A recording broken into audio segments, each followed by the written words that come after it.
What do you get when you take all the technical aspects of cycling and try to make it fun? It's the workshop. Welcome to the first episode.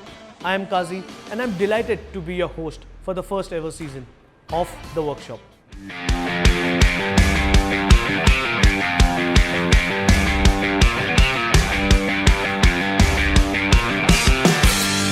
The first season is about road bikes. I still remember my first bike was a roadie without gears and I used to cycle to college.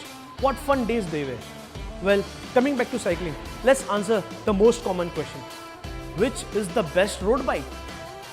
Do you want to know the answer? Well, the best road bike is what suits you the most. And again, it depends on how you ride, where you ride and how often do you ride and many other factors. To help you choose a correct road bike, I have 3 bikes from the Scott family. The Speedster, the Addict and the Foil.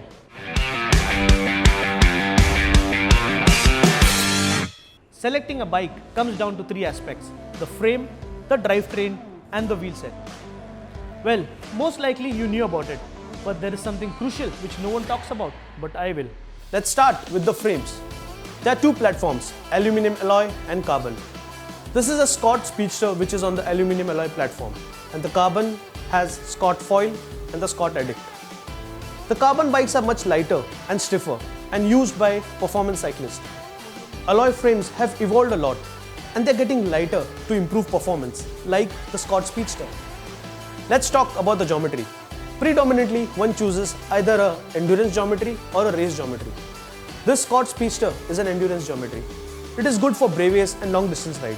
It gives you a closer reach so you can be in a more comfortable position over long saddle hours. This Foil RC is a race aero geometry. It requires an aggressive posture and the frame is aerodynamic.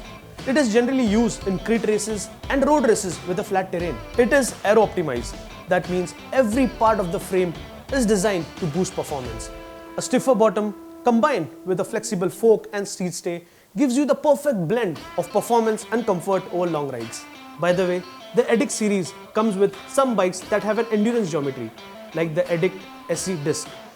They also come with a race geometry, like the Addict RC, which is used by Simon Yates from the Michelin Scott team.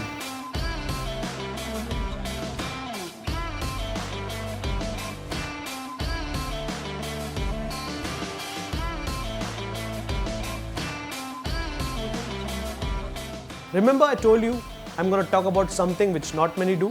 It's the bottom bracket. It's the part that connects the crank to the bicycle frame, allowing it to spin freely. And why is it important? The smoother it is, the lesser the loss of performance. The Foil has a press fit bottom bracket. It reduces weight and gives you more stiffness. It's ideal for races.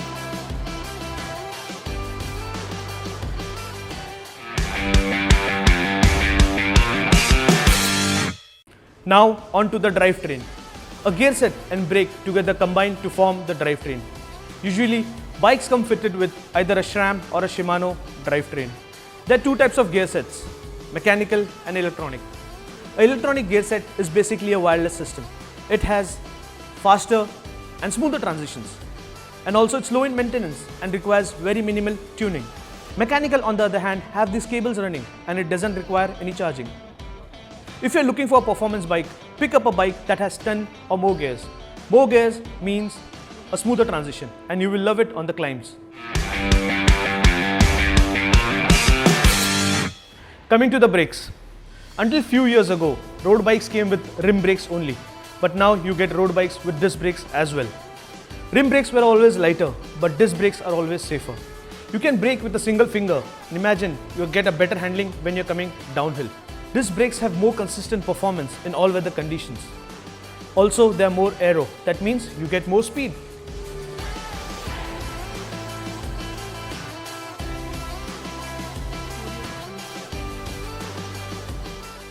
Coming down to the wheel set.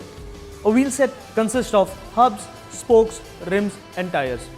Over the years, road bikes, rims and tires have evolved. Earlier, riders used to think a thinner tire will give them more speed. But with R&D, it has been found that a wider tire gives them more stability without loss of speed and gives them high puncture resistance.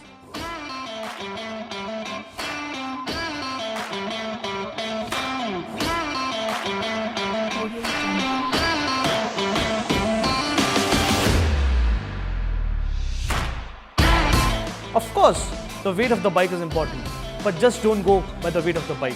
Go by what you need, because it differs from rider to rider and what kind of riding you do.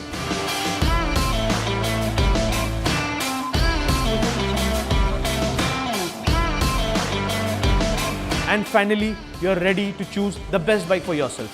But if you are a rider who likes a little bit of this and a little bit of that, then go ahead and build it yourself. Like Scott's Build Your Vision, where you can pick a frame, choose the components you like, and build your dream bike. There is nothing like doing it yourself, right?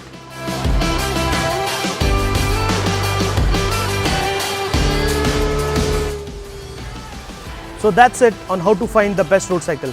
Next episode, we talk about how to improve your speed and performance. If you have any queries, reach out on social media. Till then, keep riding and ride safe.